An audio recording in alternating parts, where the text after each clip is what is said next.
Okay,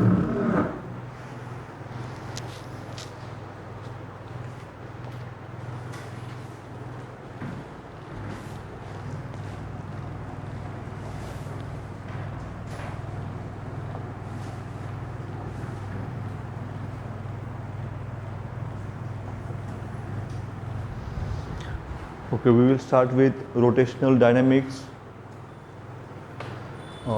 online लेक्चर्समध्ये आपण 2 chapters complete केलेले आहेत. सुरुवातीला आपण फिजिक्स सेकंडपासून स्टार्ट केलं आहे. फिजिक्स सेकंडमध्ये वेव ऑप्टिक्स हे चॅप्टर आपण कंप्लीट केलं होतं. नंतर आपण फिजिक्स 1कडे शिफ्ट झालो. फिजिक्स 1मध्ये मेकॅनिकल प्रॉपर्टीज ऑफ फ्लुइड्स हे चॅप्टर नंबर 2 आपण कंप्लीट केलं. याचा रिझन असं आहे की आपलं जे फिजिक्स आहे, फिजिक्स 12वीच्या फिजिक्समध्ये ऑप्टिक्सशी रिलेटेड एकच चॅप्टर आहे, वे ऑप्टिक्स, म्हणजे ते फिजिक्स सेकंडचं पहिलं चॅप्टर. ते आपण आधी संपवून टाकलं आहे. म्हणजे तुमचा ऑप्टिक्सचा सेक्शन इथे पूर्ण होतो. आणि त्यात हे जे ऑप्टिक्सचं एक चॅप्टर असेल ते आपल्याला पुढे लागणार नाही आहे, त्याचा कन्सेप्ट पुढे लागत नाही, म्हणून ते एक चॅप्टर आपण नेहमी संपवून टाकतो. नंतर फिजिक्स 1मध्ये रोटेशनल डायनॅमिक्स हे पहिलं चॅप्टर आहे, पण ते आपण राहू दिलं होतं. मुद्दाम ऑफलाईनसाठी आपण राहू दिलं होतं, कारण याच्यात भरपूर कन्सेप्ट असतील, थोडं डिफिकल्टी लेवल जास्त असेल, म्हणून ते चॅप्टर आपण ऑफलाईनसाठी राहू दिलं होतं. आणि जे मेकॅनिकल प्रॉपर्टीज चॅप्टर होतं त्यात थोडंसं कन्सेप्ट ठीक होत्या. म्हणजे सरफेस टेन्शनचा भाग सोडला तर बाकीचा कन्सेप्ट इझी होता, खूप जास्त डिफिकल्ट नव्हते, म्हणून ते चॅप्टर आपण आधी कंडक्ट केलं. आता आपण रोटेशनल डायनॅमिक्सचा पार्ट स्टडी करणार आहेत.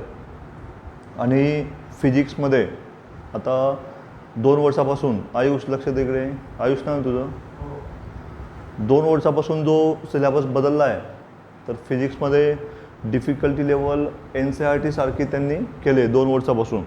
आणि चॅप्टर्स जे आहेत, चॅप्टर्स पण थोडं मोठे मोठे केले आहेत. म्हणजे जुन्या सिलेबसमध्ये जर 2 चॅप्टर असायचे तर आता 1 चॅप्टर त्यांनी करून टाकलं आहे. म्हणजे जुन्या सिलेबसला वेव्ह थिअरी ऑफ लाईट आणि इंटरफरन्स अँड डिफ्रॅक्शन हे 2 वेगवेगळे चॅप्टर होते, चॅप्टर नंबर 10 आणि 11. पण तुमच्या सिलेबसला दोघांना एकत्र करून एकच चॅप्टर बनवलं आहे, वेव्ह ऑप्टिक्स, म्हणून ते चॅप्टर मोठं आहे भरपूर. Similarly mechanical properties of fluids हे पण जुन्या सिलेबसमध्ये 2 वेगवेगळे चॅप्टर होते. पहिला पार्ट 11वीला होता, सेकंड पार्ट 12वीला, पण आता नवीन याच्यात एकत्र केलं आहे. आणि हे जे रोटेशनल डायनॅमिक्स असेल हे पण जुन्या सिलेबसमध्ये 2 वेगवेगळे चॅप्टर होते. सर्क्युलर मोशन पूर्ण वेगळं चॅप्टर, रोटेशनल मोशन पूर्ण वेगळं चॅप्टर होतं. आता तुमच्या सिलेबसमध्ये हे पण कंबाईन केलं आहे. रोटेशनल डायनॅमिक्स चॅप्टरमध्ये 2 सेक्शन आपण करू आपल्या अंडरस्टँडिंगसाठी. प्रत्येक चॅप्टरमध्ये आपण सेक्शन करून टाकतो, म्हणजे आपल्याला तो पार्ट इझी होतो. इथे पण 2 सेक्शन असतील. पहिला सेक्शन असेल सर्क्युलर मोशन आणि दुसरा सेक्शन असेल रोटेशनल मोशन. सुरुवातीला फक्त सर्क्युलर मोशन आणि नंतर रोटेशनल मोशन. ठीक आहे. आयुष, मी शिकवताना सर्वांचं लक्ष वरतीच पाहिजे, खाली मान इकडे तिकडे बिलकुल नाही पाहिजे, नाही तर मग ऑनलाईन चालू द्यायचं. ऑनलाईन तुम्ही कुठेही बघा, मग चिवडा खा, चहा प्या, काहीही करा, मी काही बोलणार नाही.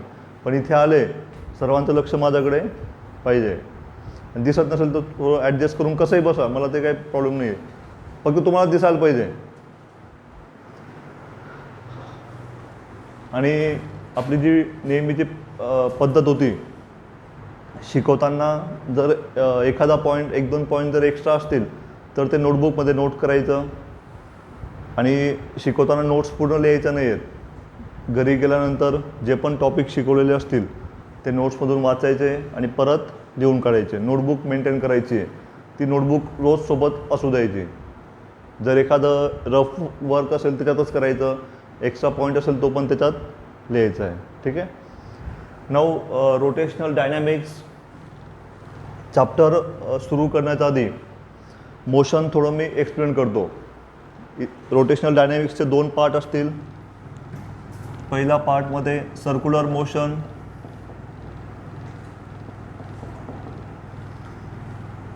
आणि सेकंड पार्टमध्ये रोटेशनल मोशन.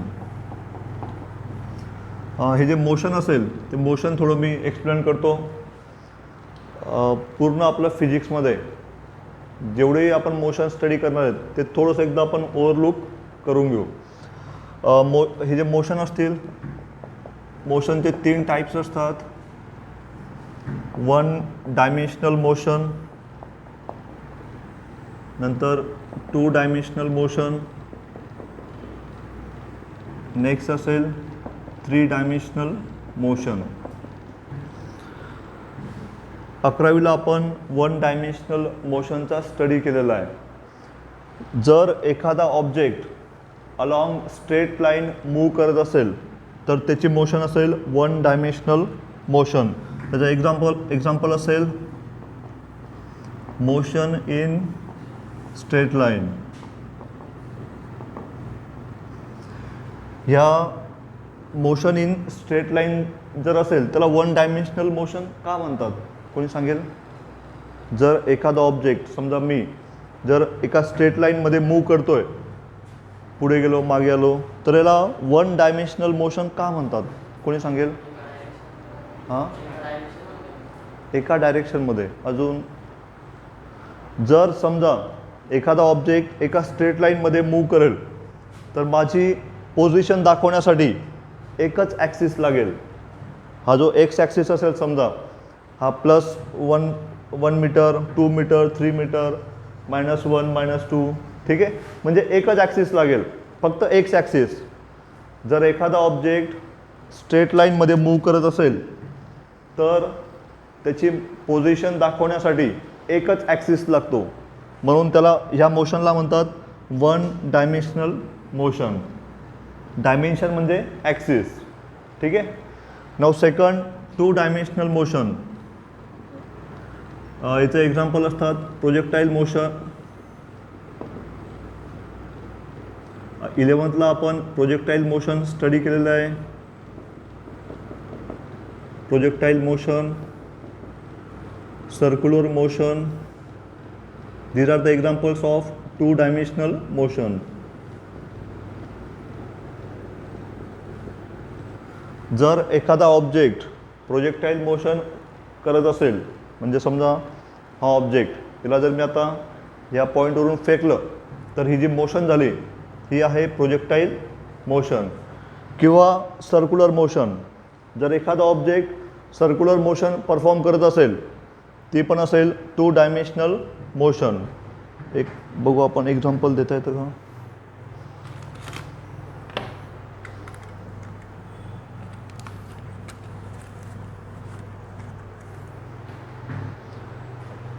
आता हा जो ऑब्जेक्ट असेल, हा ऑब्जेक्ट जो असेल याची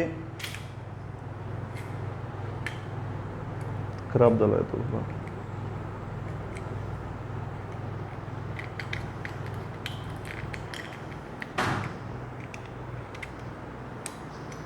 या ऑब्जेक्टची जी मोशन आहे ही आहे सर्क्युलर मोशन. हा object along the circumference move करतोय. हा जो ऑब्जेक्ट आहे it is moving along the circumference of a circle, म्हणून याची मोशन आहे सर्क्युलर मोशन. जर हा ऑब्जेक्ट सर्क्युलर मोशन परफॉर्म करत असेल तर 2 डायमेन्शनल मोशन का म्हणतात, कोण सांगेल? पहिलं जर समजलं असेल सेकंडचा आन्सर पण येऊन जाईल. जर समजा एखादा ऑब्जेक्ट ही सर्क्युलर मोशन परफॉर्म करतोय, जर त्याची पोझिशन डिनोट करायची असेल, पोझिशन दाखवायची असेल तर 2 ॲक्सिस आपल्याला लागतील, एक्स ॲक्सिस आणि वाय ॲक्सिस. समजा ऑब्जेक्ट इथून गेला इथे तर त्याचा एक्स ॲक्सिस चेंज होतोय का? ऑब्जेक्ट समजा इथे होता, सर्क्युलर मोशन करताना तो आला इथे, एक्स ॲक्सिस चेंज होतोय का? यस.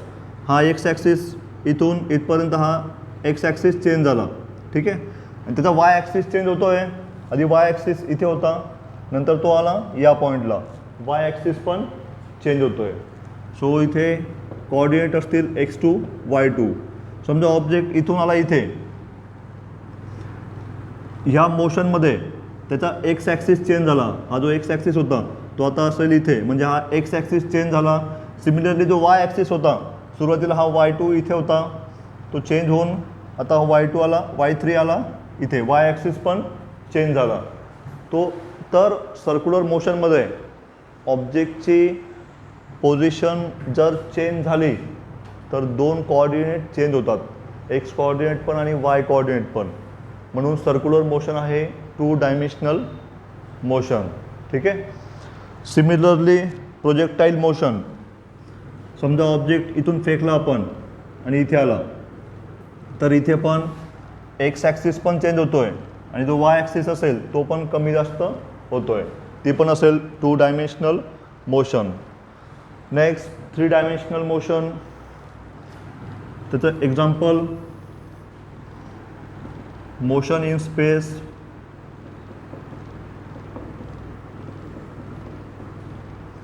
जर एखादा ऑब्जेक्ट स्पेसमध्ये जर मूव्ह करत असेल तर त्याची मोशन आहे 3 डायमेन्शनल मोशन. आता हा ऑब्जेक्ट, याचा एक्स ॲक्सिस चेंज होतो आहे, वाय ॲक्सिस म्हणजे खाली वरती पण जाईल आणि डेप्थ म्हणजे झेड ॲक्सिस पण चेंज होतो आहे. त्याचं अजून एक एक्झाम्पल देता येईल, मोशन ऑफ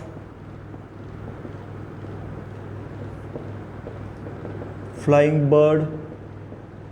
जर एखादा बर्ड फ्लाय करत असेल तर तो समजा हॉरिझॉन्टल जातो, एक्स ॲक्सिस चेंज होईल, खाली वरती गेला तर वाय ॲक्सिस आणि हॉरिझॉन्टल गेला तर झेड ॲक्सिस.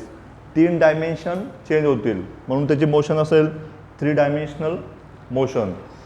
आता आपण सर्क्युलर मोशनचा स्टडी इथे करणार आहेत सुरुवातीला. ठीक आहे. सर्क्युलर मोशन नंतर रोटेशनल मोशन. समजा हा जो ऑब्जेक्ट असेल याला जर मी याची जी मोशन आहे ही आहे रोटेशनल मोशन, याला रोटेट करतो आहे मी. ठीक आहे. किंवा ही पण आहे रोटेशनल मोशन. तर यांचा एकमेकांचा काय संबंध आहे, सर्क्युलर आणि रोटेशनल? त्यांनी असं का दिलं आपल्याला की आधी सर्क्युलरच स्टडी करा नंतर रोटेशनल स्टडी करा, असं का दिलं असेल? जर एखादा ऑब्जेक्ट जर रोटेशनल मोशन परफॉर्म करत असेल, समजा हा ऑब्जेक्ट घेऊ, जर हा ऑब्जेक्ट रोटेशनल मोशन परफॉर्म करत असेल तर या रोटेशनल मोशन परफॉर्म करताना या ऑब्जेक्टचा जो प्रत्येक पार्टिकल असेल that particle will perform circular motion. समजा हा पार्टिकल घेतला आपण, हा particle along the circumference move करतो आहे. समजा हा पार्टिकल घेतला, हा particle along the circumference move करेल. तर एखादा ऑब्जेक्ट जर रोटेशनल मोशन परफॉर्म करत असेल तर त्याचा प्रत्येक पार्टिकल हा सर्क्युलर मोशन परफॉर्म करतो इन डिफरंट सर्कल. इथला पार्टिकल जो असेल त्याचं सर्कल मोठं असेल, इथला पार्टिकल जो असेल त्याचं सर्कल छोटं असेल, तर प्रत्येक पार्टिकल सर्क्युलर मोशन परफॉर्म करणार आहे. म्हणून सेक्शन एमध्ये जे पण फॉर्म्युलाज आपण स्टडी करू ते फॉर्म्युलाज सेक्शन बीमध्ये आपल्याला लागतील. रोटेशनल मोशनमध्ये प्रत्येक पार्टिकल सर्क्युलर मोशन परफॉर्म करणार आहे. ठीक आहे. एक काम करा, हे लिहून घ्या, मोशन त्याचे टाईप्स लिहून घ्या, रोटेशनल डायनॅमिक्स त्याचे टाईप्स लिहून घ्या. हे नोट्समध्ये नाही आहे.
क्लास सुटल्यावर सर्वांनी लेटर जमा करून घ्या. लेटर आणले तुम्ही पॅरेंट्सचे लेटर? ठीक आहे, जाताना लेटर जमा करून.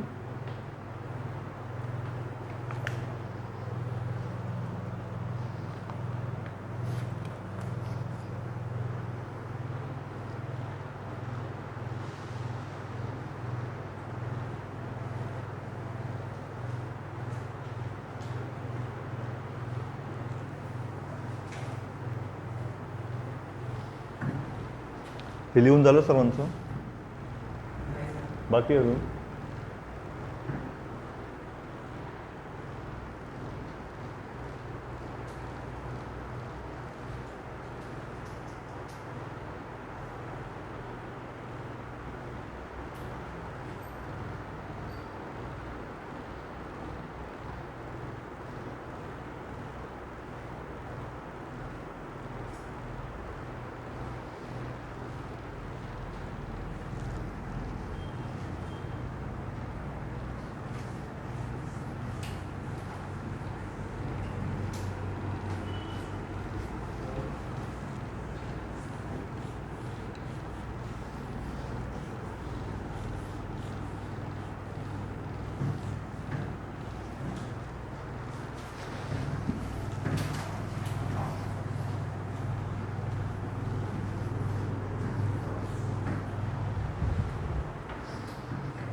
नोट्स सर्वांच्या बॅगमध्ये ठेवून द्या. त्या नोट्स आहेत तुमच्याकडे. नोट्स बॅगमध्ये.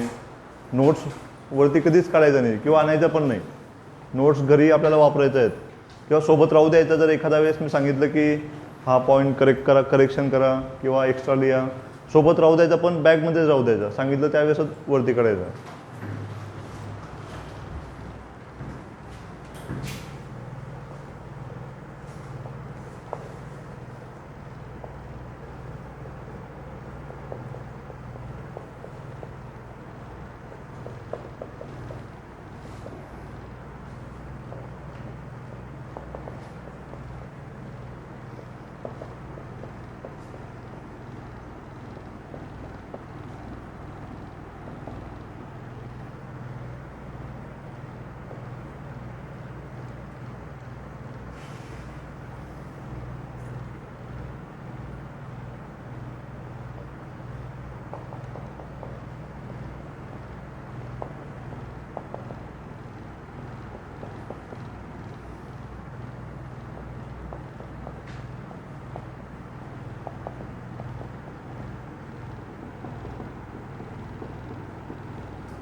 Now we will start with the basic definitions. आपल्या नोट्समध्ये भरपूर पॉईंट मी एक्स्ट्रा दिलेत, म्हणजे ते पॉईंट आपल्याला CET नीटसाठी पण लागतील. जर एखाद्या क्वेश्चन नंतर NI असं लिहिलं असेल तर तो एक्स्ट्राचा पॉईंट आहे किंवा एक्झामसाठी शक्यतोवर येणार नाही, पण ते याच्यातला कन्सेप्ट आहेत ते आपल्याला पुढे पण लागतील. NI म्हणजे नॉट इम्पॉर्टंट किंवा ते आपल्याला आता एकदम पाठ करायची गरज नाही आहे. एक्झाम पर्पजसाठी ते नसणार आहे. फक्त कन्सेप्ट म्हणून ते आपण इथे इन्सर्ट केलेलं आहे. ते पाहून घ्यायचं नोट्समध्ये. NI जिथे पण असेल तो एकदम पाठ करायचा नाही, पण त्या कन्सेप्ट समजून घ्यायचं आहेत. बेसिक डेफिनेशन आपण स्टार्ट करू. Circular motion. जर एखादा object along circumference of circle move करत असेल तर त्याची मोशन आहे सर्क्युलर मोशन. आता समजा असं मूव करतोय, ही सर्क्युलर मोशन आहे का? आपल्याला कसं माहिती की सर्क्युलर नाही? आपण कसं सांगतोय, का सांगतोय? बिकॉज तो अलॉंग द सर्कम्फरन्स मूव करत नाही आहे. जर कोणताही object along the circumference of circle move करत असेल तर त्याची मोशन आहे सर्क्युलर मोशन. म्हणजे आपण पाहून सांगू शकतो की अलॉंग द सर्कम्फरन्स फिरतोय म्हणजे circular motion, along the circumference नाही आहे म्हणजे सर्क्युलर मोशन नाही आहे. ठीक आहे. So circular motion, it is the motion of an object along the circumference of a circle. Circular मोशनचे दोन टाईप असतील. युनिफॉर्म सर्क्युलर मोशन,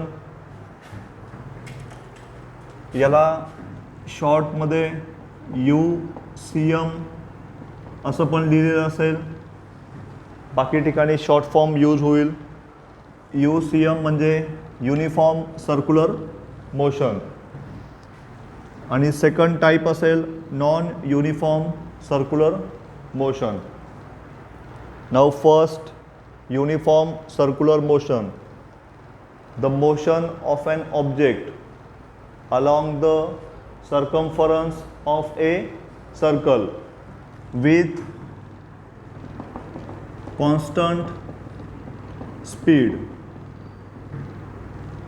जर स्पीड कॉन्स्टंट असेल सर्क्युलर मोशनमध्ये त्याला म्हणायचं युनिफॉर्म सर्क्युलर मोशन. आता या एक्झाम्पलमध्ये आता इथे हा स्पीड कॉन्स्टंट आहे, so it is uniform circular motion. त्याचा अजून एक्झाम्पल देता येईल. Motion of earth around the सन,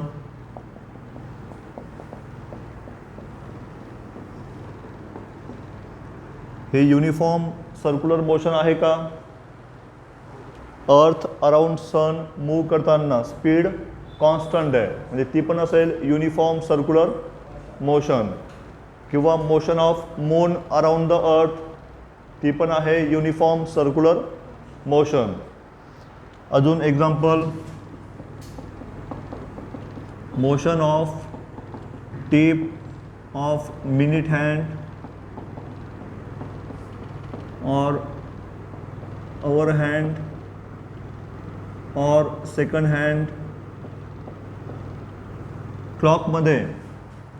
क्लॉकमध्ये जे मिनिट हँड, अवर हँड किंवा सेकंड हँड असतील त्यांची जी टीप असेल, समजा हा मिनिट हँड, याची जी टीप असेल, जर हा मिनिट हँड जर मूव्ह करत असेल तर याच्या टीपची मोशन ती पण आहे सर्क्युलर मोशन.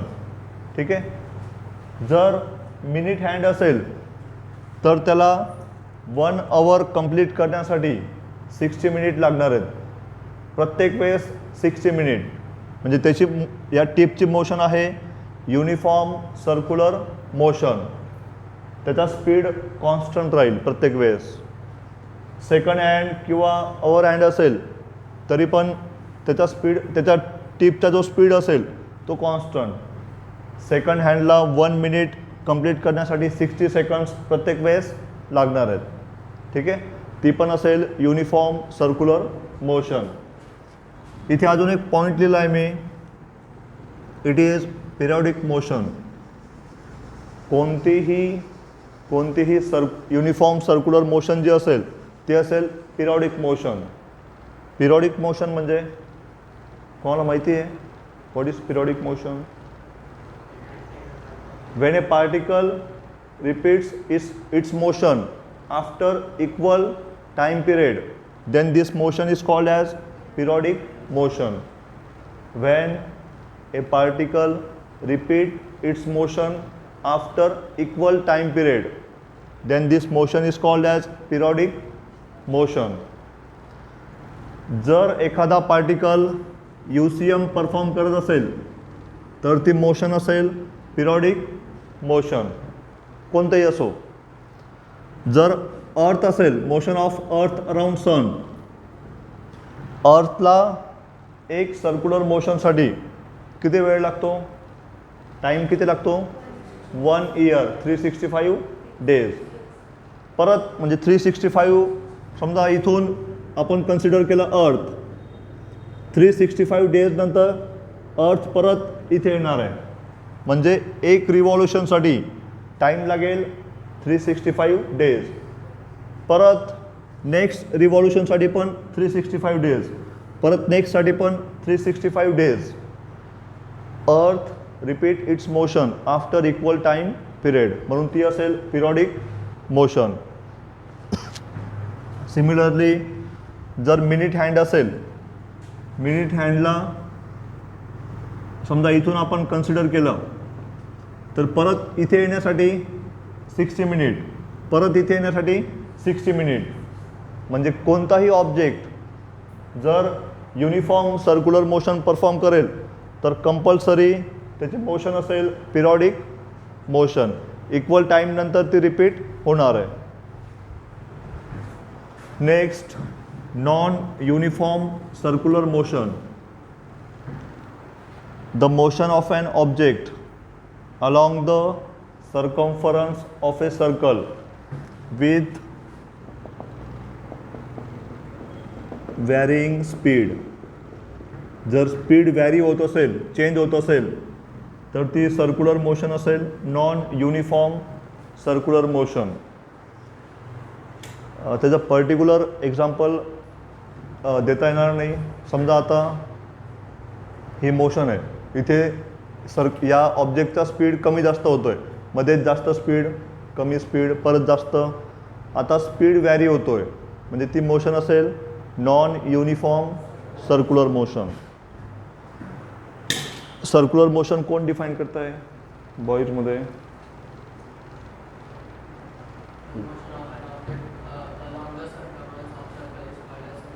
Very good. तू पुढे बसता, तुला दिसतंय का? ये पुढे, ये पुढे, इथे दिसतंय? तू मला दिसत नाही, तुझे वेगळे डोळे आहे काही? मग जर तू मला दिसत नाही म्हणजे मी पण दिसत नाही तुला.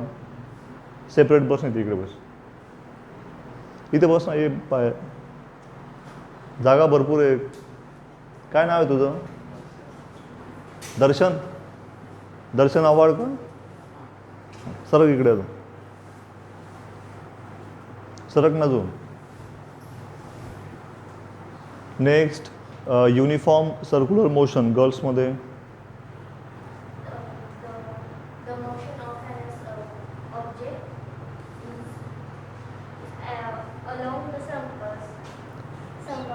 Circumference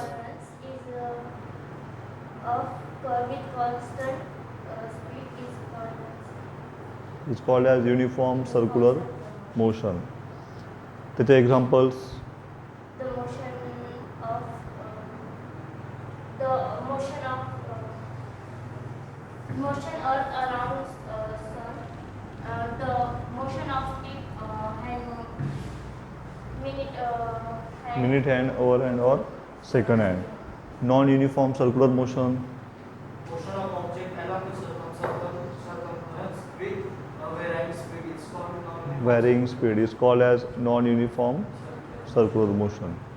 हे बघा, मागच्या बॅचची परिस्थिती पण माहिती आहे मला, तुमच्या बॅचची परिस्थिती पण माहिती आहे. मागच्या बॅचपेक्षा तुमची बॅचची परिस्थिती खूप जास्त खराब आहे, खूपच जास्त. म्हणजे हा जो इफेक्ट झाला आहे, 11वीचं तुमचं काहीच झालं नाही व्यवस्थित, 12वी पण आता सुरू झालं आहे 2 महिन्यापासून, पण ऑनलाईनमध्ये तुम्ही लक्ष देत नाही आहे. 100मध्ये फक्त 5 मुलं अभ्यास करत आहेत. 95 मुलं जे आहेत ते वाया जातात, अक्षरशः वेस्ट. तुमचं फ्युचर बिलकुल झिरो आहे. आणि हे तर निश्चित आहे की जो बेटर असेल त्यालाच पुढे चान्स भेटतो, चांगला जॉब भेटेल, चांगली गव्हर्मेंट अपॉर्च्युनिटी असेल किंवा प्रायव्हेटमध्ये पण काहीतरी करता येईल.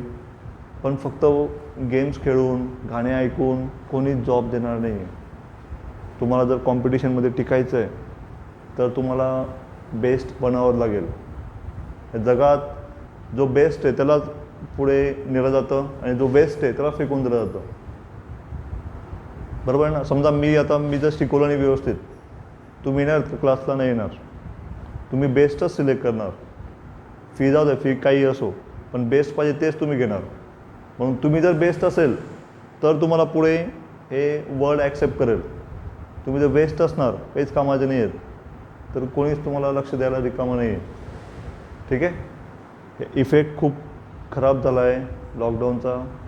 आता अजून वेळ तुमच्याकडे भरपूर आहे, अजून 7-8 महिने आहेत. जर तुम्ही आत्ताच मनापासून अभ्यास सुरू केला तरच तुम्ही टिकणार आहेत पुढे. आणि हे फक्त तुमच्यासाठी आहे, माझ्यासाठी पण नाही, पॅरेंट्ससाठी पण नाही, फक्त तुमच्यासाठी, स्वतःसाठी. ठीक आहे? मनापासून परत अभ्यास सुरू करा. जे पण चॅप्टर झाले असतील त्यांचं जर समजलं नसेल परत व्हिडिओ बघा, नाही तर मला विचारा. नोट्स आहेत जे. आणि अजून एक स्केलर वेक्टर चॅप्टर सर्वांचं झालं आहे का व्यवस्थित 11वीचं? ते चॅप्टर प्रत्येक ठिकाणी लागणार आहे. मी त्याचे व्हिडिओ आजच टाकून देतो. आपल्या याच्यात आधी स्केलर वेक्टरचे व्हिडिओ टाकून देतो, नंतर हे व्हिडिओ मी म्हणजे त्याच्यानंतर फोल्डर बनवतो. स्केलर वेक्टर चॅप्टर प्रत्येक ठिकाणी आपल्याला लागणार आहे. आणि मेजरमेंट्सचे पण व्हिडिओ लागतील आपल्याला. मेजरमेंट्सचं बेसिक पण लागेल, ते पण व्हिडिओ मी टाकून देतो. पहिले थोडेफार जे 3-4 व्हिडिओ लागतील. युनिट काय असतं, फंडामेंटल युनिट काय, SI युनिट म्हणजे काय, ते जर झालं नसेल त्याचे पण व्हिडिओ मी टाकून देतो. स्केलर वेक्टर सर्वात इम्पॉर्टंट आहे, प्रत्येक चॅप्टरमध्ये आपल्याला लागणार आहे. म्हणजे तुम्ही जे मागे सोडून दिलं होतं, जरी तुम्ही सोडून दिलं तर आता आपल्याला करावंच लागेल, त्याशिवाय पर्याय नाही, पुढे जाता येणार नाही आहे. Next definition.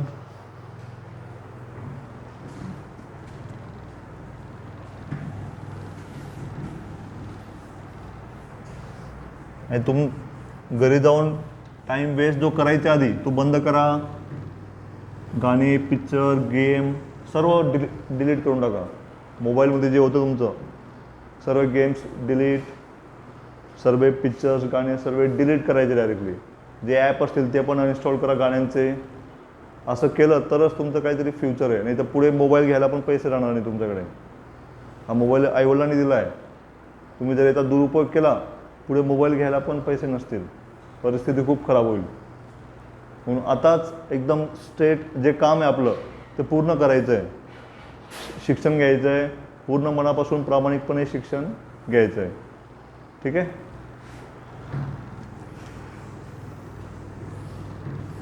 आणि आता सर्व पेपर ऑफलाईन असतील पुढे, त्यामुळे जे ऑनलाईनमध्ये जे तुम्ही केलेलं असेल, जर कोणी पाहून लिहिलं असेल वगैरे, ते सर्व माहीत नाही, पण ऑफलाईनमध्ये आपल्याला समजून जातं की कोण किती अभ्यास करतं आहे.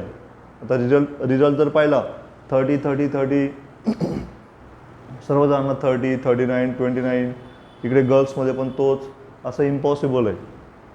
हा रिझल्ट कधीच नसायचा पहिले आणि आता पण नाही येतो, सर्व पाहून लिहिलेलं आहे. आता ऑफलाईनमध्ये आपल्याला समजेलच की कोण खरंच हुशार आहे. Next definition.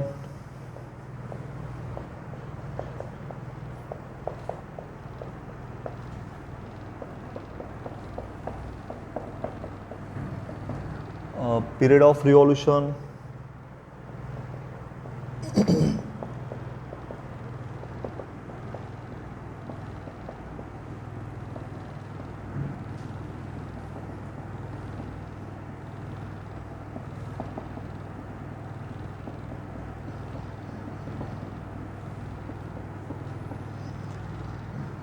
चला सर्वांनी लक्ष द्या. Period of revolution. It is the time taken by object to complete one revolution.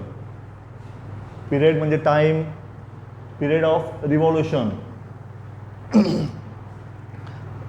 The time taken by particle to complete one revolution is called as period of revolution. जर एखाद्या डेफिनेशनमध्ये word use केला असेल object किंवा particle, दोघांचा meaning same आहे. मी जर म्हटलं की टाईम टेकन बाय ऑब्जेक्ट तरी चालेल, किंवा टाईम टेकन बाय पार्टिकल तरी चालणार आहे. आपण ह्या 12वीपर्यंत सर्व जे ऑब्जेक्ट असतील त्यांना पॉईंट ऑब्जेक्ट कन्सिडर करतो. म्हणजे अर्थ असेल तरी त्याला आपण डॉटनेच दाखवतोय. जर मिनिट हँडची टीप असेल त्याला पण आपण डॉटनेच दाखवतोय. असं करतोय का आपण की अर्थ म्हणून मोठं दाखवा? नाही. कोणतेही ऑब्जेक्ट जे असतील त्या ऑब्जेक्ट म्हणजेच त्यांना पार्टिकल आपण कन्सिडर करू किंवा पॉईंट ऑब्जेक्ट कन्सिडर करू. Period of revolution.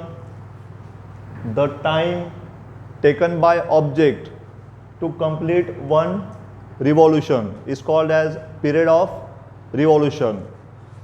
अर्थसाठी पिरियड ऑफ रिव्हॉल्युशन किती असतो? अर्थसाठी अर्थ जर अराउंड सन सर्क्युलर मोशन करते परफॉर्म, तर पिरियड ऑफ रिव्हॉल्युशन आपण तुम्ही सांगितलं ना 365 डेज. जर मिनिट हँड असेल तर पिरियड ऑफ रिव्हॉल्युशन किती असेल 60 मिनिट्स. हा डेज म्हणजे टाईम, मिनिट म्हणजे टाईम. जर अवर हँड असेल तर कॅपिटल टी किती असेल, अवर हँडला एक रिव्हॉल्युशनसाठी किती वेळ लागतो 60 मिनिट्स 12 आवर्स. जर अवर हँड असेल तर समजा इथून 12 पासून स्टार्ट केलं, परत इथे यायला किती वेळ लागेल 12 आवर्स. सो अवर हँडसाठी कॅपिटल टी असेल 12 आवर्स. सेकंड हँडसाठी कॅपिटल टी किती असेल 60 seconds. It is the time taken by particle to complete one revolution. Now हा जो पिरियड ऑफ रिव्हॉल्युशन असेल त्याचं equation this period of revolution is equal to circumference of circle upon linear velocity. So capital T म्हणजे period of revolution. जर या सर्कलचा radius असेल R तर सर्कम्फरन्सचं equation काय आहे, circumference is twice pi r divided by linear velocity v. Period of रिव्हॉल्युशनचं unit काय असेल, युनिट एसआय युनिट सेकंड. हा टाईम आहे ना, सो टाईमचं युनिट असेल सेकंड. इथे अल्टरनेट इक्वेशन दिलं आहे अजून. और हा जो व्ही असेल, व्ही म्हणजे लिनियर वेलॉसिटी. पुढे एक टॉपिक आपण स्टडी करू. हा जो व्ही म्हणजे linear velocity that will be equal to R omega.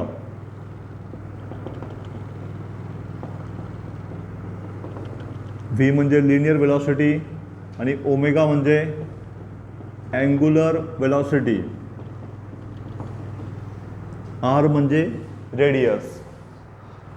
Linear velocity आणि अँग्युलर वेलॉसिटी यांच्यातलं हे रिलेशन पुढे आपण स्टडी करू.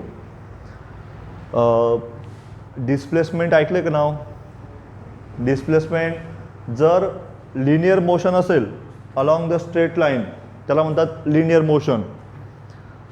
त्यावेळेस डिस्प्लेसमेंट असेल लिनियर डिस्प्लेसमेंट.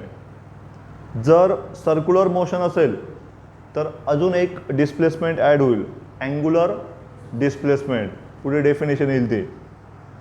लिनियर मोशनसाठी जी वेलॉसिटी असते त्याला म्हणतात लिनियर वेलॉसिटी आणि सर्क्युलर मोशनमध्ये जी वेलॉसिटी असेल अजून एक वेलॉसिटी ॲड होते अँग्युलर वेलॉसिटी. ॲक्सेलरेशन पण same, linear acceleration angular acceleration हे मी लिहून देईल. थोडे 2-3 टॉपिक झाले का जेव्हा टर्म्स माहीत होतील तुम्हाला त्यावेळेस मी ते कंपॅरिझन लिहून देईल. नाव हा जो व्ही असतो V is equal to R omega, त्याला आपण इन्सर्ट केलं इथे. आर कॅन्सल होईल. So capital T will be 2 pi upon omega. It is equation for period of revolution. हे इक्वेशन कसं आलं आहे, sir capital T is circumference upon velocity.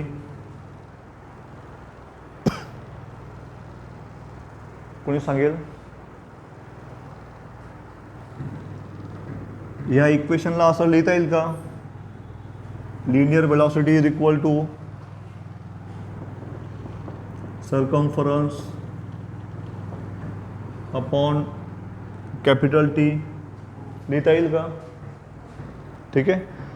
हा जो व्ही असेल लिनियर वेलॉसिटी, वेलॉसिटीचं काय इक्वेशन आहे, डिस्टन्स पर युनिट टाईम. ठीक आहे. जर हा टाईम आपण कॅपिटल टी घेतला, कॅपिटल टी म्हणजे time required to complete one revolution. तर डिस्टन्स किती येईल?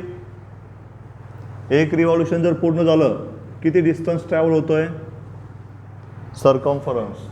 पूर्ण सर्कम्फरन्स पूर्ण होतो आहे ना. जर हा कॅपिटल टी घेतला तर डिस्टन्स असेल circumference. So velocity is equal to circumference upon capital T. हा टाईम इकडे आला, वेलॉसिटी तिकडे गेला, तर T will be circumference upon velocity. एक काम करा, हे साईडला लिहून घ्या नोट्समध्ये, आणि हे जे आहे हे इक्वेशन हे कसं आलं आहे ते पण लिहून घ्या.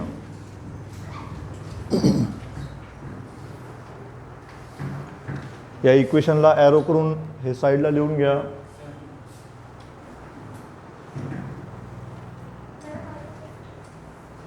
अजून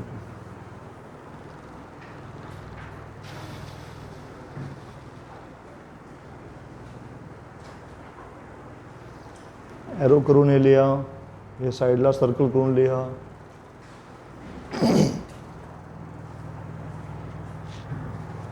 हे एक्झाम्पल्स पण साईडला लिहून घ्या.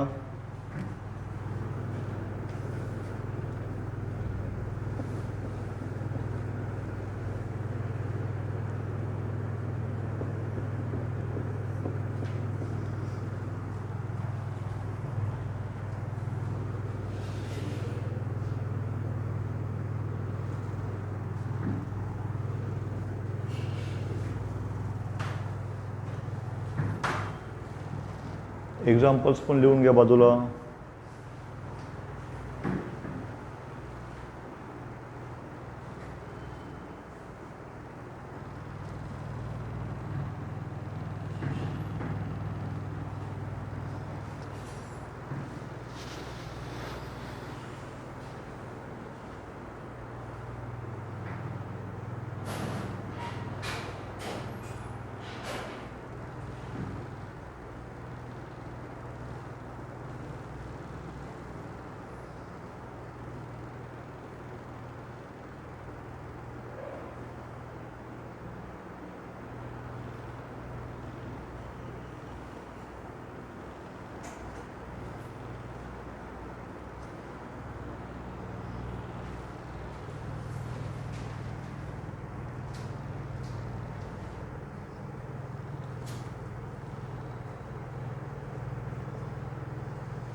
लिहून झालं सर्वांचं?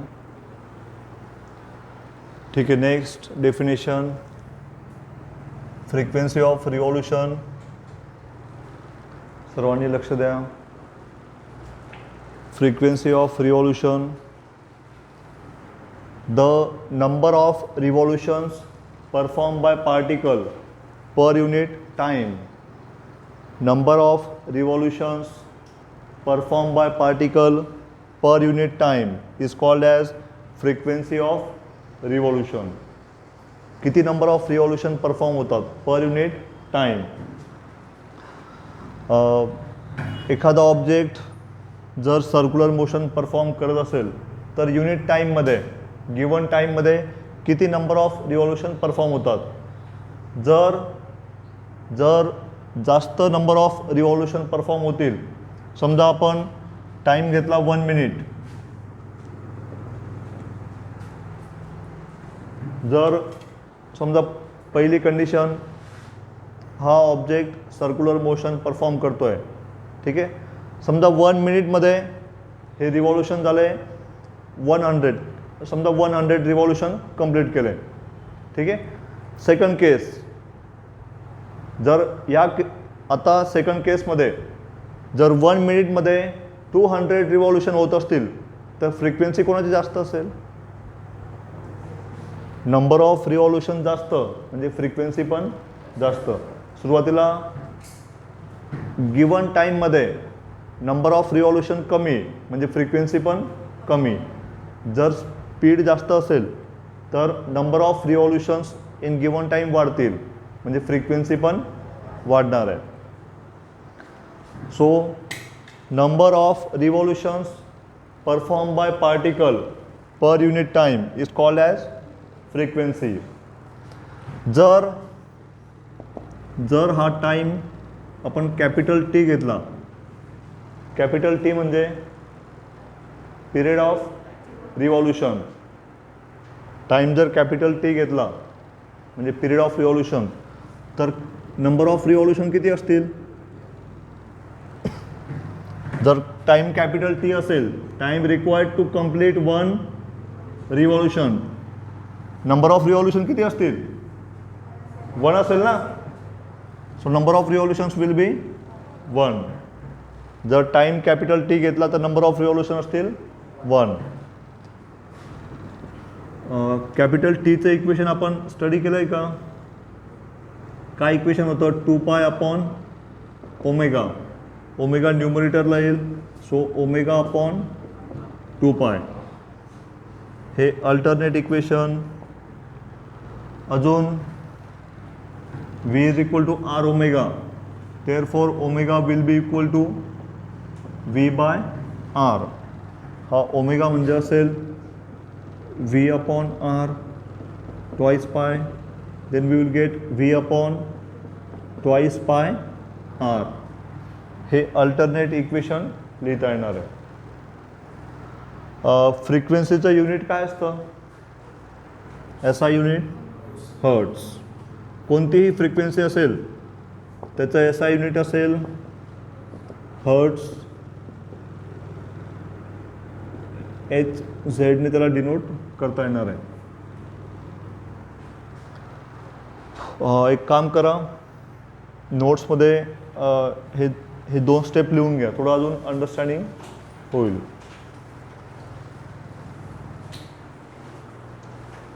आहे का जागा की नाही? साईडला किंवा नोटबुकमध्ये लिहिलं तरी चालेल. रिव्हिजन करताना नोटबुक पाहून घ्यायची. साईडला आहे ना जागा, तिथे लिहून घ्या. फ्रिक्वेन्सीच्या बाजूला जी जागा आहे थोडीशी, एवढं लिहून घ्या.